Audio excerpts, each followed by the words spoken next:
नमस्कार दोस्तों, इस समय दुनिया के तमाम देश संभावित मंदी से मुकाबले के लिए बड़े पैमाने पर तैयारियां कर रहे हैं। अर्थव्यवस्था की गति बढ़ाने के लिए सरकारी स्तर पर भरपूर प्रयास किए जा रहे हैं। मंदी की आशंका के चलते बड़ी बड़ी बहुराष्ट्रीय कंपनियां खर्चे घटाने के लिए कर्मचारियों की छटनी कर रही हैं। एप्पल, अमेजन, मेटा, ट्विटर समेत अनेक बहुराष्ट्रीय कंपनियां बड़े पैमाने पर कर्मचारियों की छटनी कर चुकी हैं। अब आईटी क्षेत्र की दिग्गज कंपनी गूगल भी 6% यानी करीब 10,000 कर्मचारियों की छटनी कर रही है। भारत में गूगल के 6,000 कर्मचारी कार्यरत हैं। जाहिर है इन पर भी छटनी की तलवार लटक रही है। अमेरिका में पिछले कुछ महीनों में बड़ी बड़ी कंपनियों में करीब 13% कर्मचारियों को नौकरी से हटा दिया है।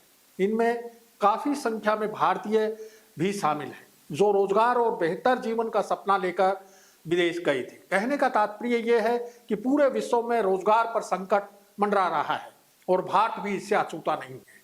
छटनी को लेकर श्रम मंत्रालय ने अमेजन इंडिया को नोटिस भेजा है। कर्मचारी यूनियन ने कंपनी मैनेजमेंट पर श्रम कानूनों के उल्लंघन का आरोप लगाया है।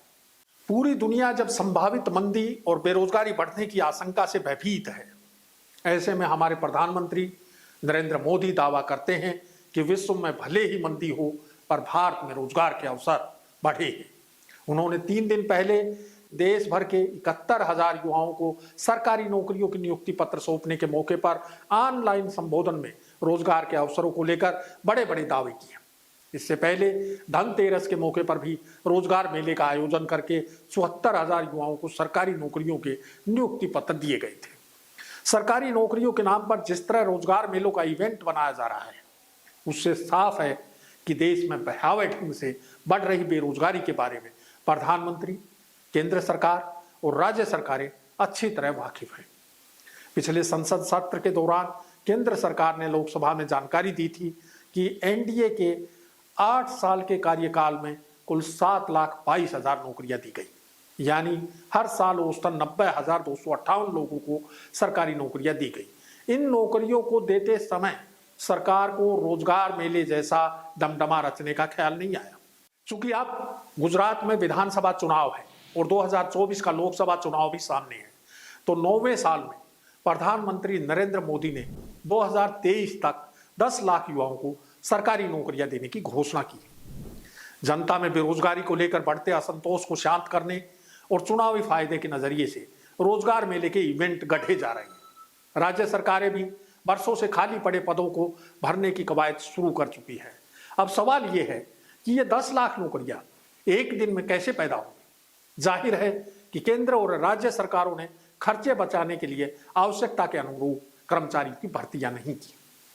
8 साल में ये पद खाली हुए लेकिन भर्तियां नहीं हुई। जाहिर है इतनी बड़ी संख्या में स्वीकृत पद जानबूझकर खाली रखे गए थे। ये सरकार की सोची समझी रणनीति का हिस्सा है। अब चुनाव नजदीक आने पर रोजगार मेले लगाकर रोजगार देने का खेला जनता को दिखाया जा रहा है। हमने पहले भी बताया कि बीते 8 साल में केंद्र सरकार को रोजगार मेले लगाने का ख्याल बिल्कुल नहीं आया और ना ही रोजगार सृजन को लेकर सरकार ने गंभीर प्रयास ही किए। लेकिन इतने लंबे समय तक भर्तियां नहीं करने से नौकरियों का इंतजार कर रहे जो युवा ओवरेज हो गए, मोदी जी उनका क्या कसूर था।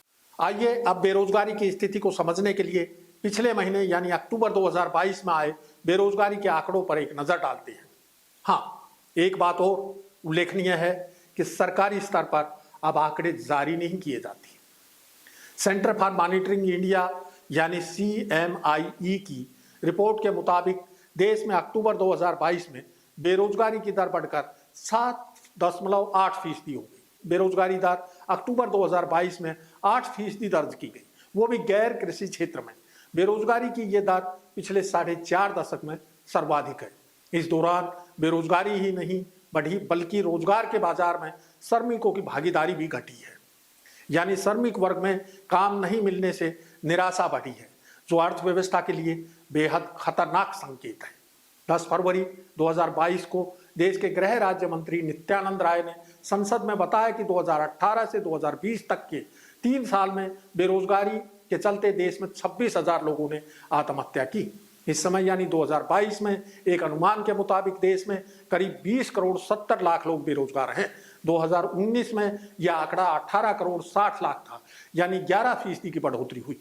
चालू वित्तीय वर्ष की तीसरी तिमाही में ही CMIE के मुताबिक देश के रोजगार बाजार में 50% भर्तियां घटी हैं। FMCG क्षेत्र में रोजगार की रफ्तार बेहद धीमी है, तो स्टार्टअप सेक्टर में भर्तियों में 30% की गिरावट दर्ज की गई है। गौरतलब है कि ये प्रधानमंत्री नरेंद्र मोदी स्टार्टअप और मेक इन इंडिया के जरिए न्यू इंडिया को रोजगार के बड़े सपने दिखा रहे हैं। 2022-23 के बजट को भी रोजगार बजट के रूप में पेश किया गया था। सरकार ने वार्षिक पूंजी निवेश का लक्ष्य 75 खरब रुपए रखा था। अप्रैल से अक्टूबर तक इसमें से मात्र 33.7% ही खर्च किया गया। जब सरकारी क्षेत्र का यह हाल है तो निजी क्षेत्र से रोजगार सृजन की क्या उम्मीद की जा सकती है। अंतर्राष्ट्रीय श्रम संगठन के मुताबिक कोरोना महामारी की पहली लहर में भारत में 1 करोड़ 45 लाख लोगों की नौकरियां खत्म हो गई थी। दूसरी लहर में 52 लाख और तीसरी लहर में 18 लाख लोगों की नौकरियां गई थी। कोरोना महामारी के दौरान निजी कंपनियों ने जिन कर्मचारियों का वेतन आधा या 1/3 कर दिया था, उसमें से ज्यादातर ने अब तक वेतन वापस नहीं बढ़ाया। इससे पहले 2016 में नोटबंदी के दौरान CMIE के मुताबिक 50 लाख लोगों ने नौकरियां गंवा दी थी। कोरोना महामारी के बाद अर्थव्यवस्था पटरी पर आई भी नहीं थी कि रूस यूक्रेन युद्ध के चलते आर्थिक स्थितियां और बदतर हुई हैं। इन खराब हालात में भी प्रधानमंत्री नरेंद्र मोदी यदि देश में सरकारी और गैर सरकारी क्षेत्र में रोजगार के अवसर बढ़ने का दावा कर रहे हैं, तो हमारे पास उनकी बात पर आंख बंद करके विश्वास करने के अलावा दूसरा रास्ता नहीं है। हम तो यही चाहेंगे कि प्रधानमंत्री का ये दावा उनकी पार्टी के हर साल 2 करोड़ नौकरियां देने के चुनावी वायदे की तरह झूठा ना निकले। अब समय हो चला है आपसे विदा लेने का, लेकिन उससे पहले एक ज़रूरी अपील। आपको हमारा ये वीडियो पसंद आया हो तो इसे लाइक, शेयर और सब्सक्राइब करें। जल्द फिर हाजिर होंगे एक नए मुद्दे के साथ। नमस्कार।